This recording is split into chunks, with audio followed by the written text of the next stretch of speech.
بچوں السلام علیکم. جماعت پنجم مضمون اردو موضوع. آج کا ہمارا موضوع ہے دوستی. یہاں پہ میں نے کچھ مشکل الفاظ لکھے ہیں. الفاظ اور معنی. ایکسکرشن کیا ہوا؟ سیر سپاٹا. پکنک، جیسے ہم انگلش میں پکنک بھی لکھتے ہیں نا. پھولے نسمانا، بہت خوش ہونا. ایک جان دو قلب. ایک جان دو جسم. ایک جان دو جسم یعنی گہرے، ہم یہ بھی کہہ سکتے ہیں گہرے دوست. تفریح ہو گیا سیر کو جانا، گھومنے جانا. جیسے سیر افزا کیونکہ صحت بخش.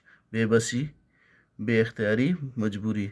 جان میں جان آنا، خوش ہونا، چین آ جانا. تو ہم اب پڑھنا شروع کرتے ہیں.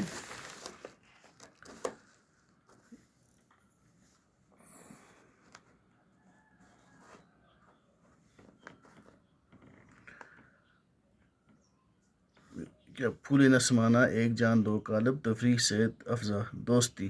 احمد اور ندیم بچپن کے دوست تھے، دونوں ہم جماعت تھے. یعنی احمد اور ندیم چونکہ بچپن کے دوست تھے اور دونوں ایک ہی جماعت میں، ایک ہی کلاس میں پڑھتے تھے اور ایک ہی اسکول میں پڑھتے تھے. دونوں کے گھر پاس تھے، دونوں کے گھر بھی نزدیک ہی تھے.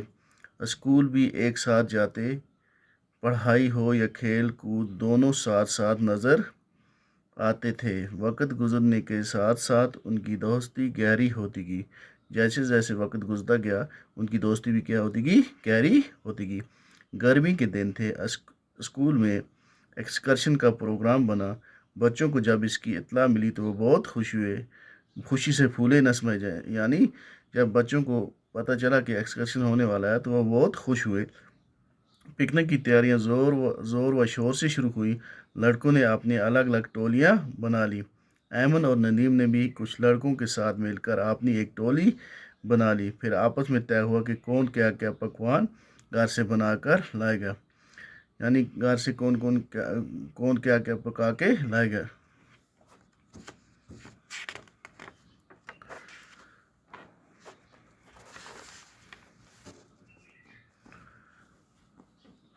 دوسرے دن سب لڑکے ہنسی خوشی اسکول پہنچے. اسکول کے باہر بسیں کھڑی تھی.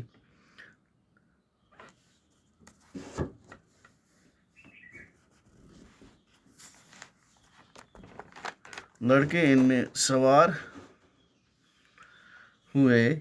استاد بھی ان کے ساتھ تھے. بس سے پہلگام کی طرف چل پڑی. پہلگام ایک بہت ہی مشہور صحت افزا مقام. ایمن اور نئی بس میں ایک دوسرے کے پاس بیٹھے. بس میں بھی دونوں اکٹھے بیٹھے. دونوں بہت خوش تھے. پہلی بار ایک ساتھ شہر سے دور تفریح کے لیے جا رہے تھے. یعنی پہلی بار شہر سے دور کہیں سیر کرنے کے لیے جا رہے تھے. بس میں دوسرے بچوں کی طرح وہ بھی آپس میں ہنس کھیل رہے تھے. پہلگام کشمیر کا ایک صحت افزا مقام ہے. اپنی خوبصورتی اور آب و ہوا کی وجہ سے یہ دنیا بھر میں مشہور ہے. یعنی اپنی خوبصورتی اور آب و ہوا کی وجہ سے پوری دنیا میں مشہور ہے. ایمن اور ندیم نے پہلگام کے بارے میں سنا تو تھا، لیکن آج پہلی بار وہ اسے اپنی آنکھوں سے دیکھ رہے تھے. یعنی انہوں نے پہلے سنا تو تھا پہلگام کا نام، لیکن آج پہلی بار اپنی آنکھوں سے دیکھ رہے تھے.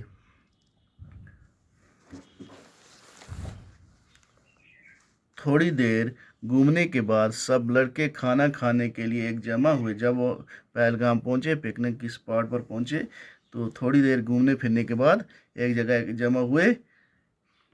کھانے کے لیے ایک جگہ جمع ہوئے. احمد اور ندیم نے بھی اپنی ٹولی کے ساتھ کھانے کی چیزیں مل بانٹ کر، یعنی وہ اپنی ٹولی جو ان کا گروپ تھا اس میں بیٹھے، جو انہوں نے پکوا کے لایا تھا کھانے پینے کی چیزیں مل بانٹ کر کھائیں. کھانا کھانے کے بعد سب لڑکے مختلف اطراف میں مختلف طرف کو سیر کرنے کے لیے نکل گئے، چکر لگانے کے لیے نکل گئے. کچھ لدر نالے کے کنارے، یعنی کچھ لدر وہاں پہ دریا کا نام ہے نالے کا، اس کے کنارے کی طرف چل پڑے. کچھ بازار کی جانب گئے اور کچھ لڑکے جنگل کی سیر کو گئے. ایمن اور ندیم بھی جنگل کی طرف نکل گئے. احمد بھی اور ندیم بھی جنگل کی طرف سیر کرنے کے لیے گئے۔ راستے میں اونچے اور گھنے پیڑ تھے، ارد گرد نظارہ بے حد خوبصورت اور دلکش تھا۔ احمد اور ندیم ایک دوسرے کا ہاتھ تھامے ساتھیوں کو پیچھے چھوڑ کر آگے نکلے، یعنی ایک دوسرے کا ہاتھ پکڑ کر ساتھیوں کو پیچھے چھوڑ جو ان کے ساتھ ان کو پیچھے چھوڑ کر آگے نکل گئے۔ انہیں اس بات کا خیال ہی نہ رہا کہ وہ گھنے درختوں اور جھاڑیوں سے گزرتے ہوئے بہت دور نکل گئے، یعنی ان کو کچھ خیال ہی نہ رہا کہ ہم گھنے جھاڑیوں کو کراس کرتے بہت دور ہی نکل گئے۔ اچانک انہیں ایک خوفناک آواز سنائی دی۔ جنگل کی خاموشی میں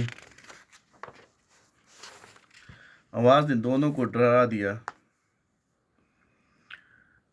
اتنے میں احمد کو تھوڑے ہی فاصلے پر ایک ریچھ نظر آیا۔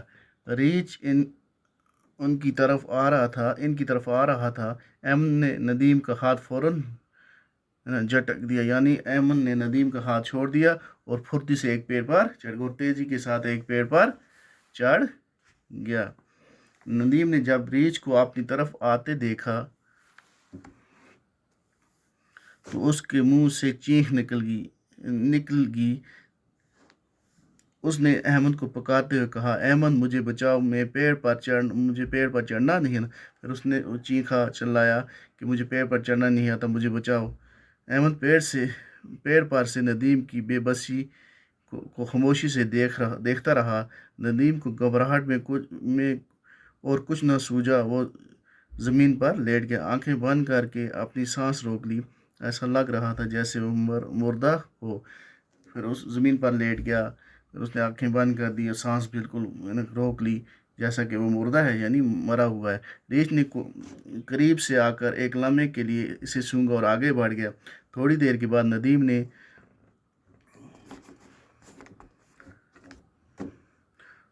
آنکھوں سے دیکھا کہ ریچھ جا چکا ہے۔ اس کی جان میں جان آئی۔ وہ کپڑے جھاڑتے ہوئے اٹھ کھڑا ہوا اور احمد کی طرف دیکھنے لگا۔ احمد کی بے وفائی سے بہت دکھ ہوا، یعنی احمد نے جو اس کے ساتھ کیا اس کو بہت دکھ ہوا۔ اسے یہ توقع نہیں تھی کہ احمد مصیبت کی گھڑی میں اسے اکیلا چھوڑ دے۔ احمد پر ایسا بھروسہ نہیں تھا کہ وہ اسے مصیبت میں اکیلا چھوڑ دے گا۔ احمد نے جب دیکھا کہ ریچھ جا چکا ہے تو پیڑ سے نیچے اتر آیا اور ندیم سے کہنے لگا، شکر ہے کہ بچ گئے، لیکن یہ تو بتاؤ کہ ریچھ تمہارے کان میں کیا کہہ رہا تھا۔ احمد نے ندیم کو کہا کہ شکر آپ بچ گئے، لیکن مجھے بتاؤ کہ ریچھ آپ کے کان میں کیا کہہ رہا تھا۔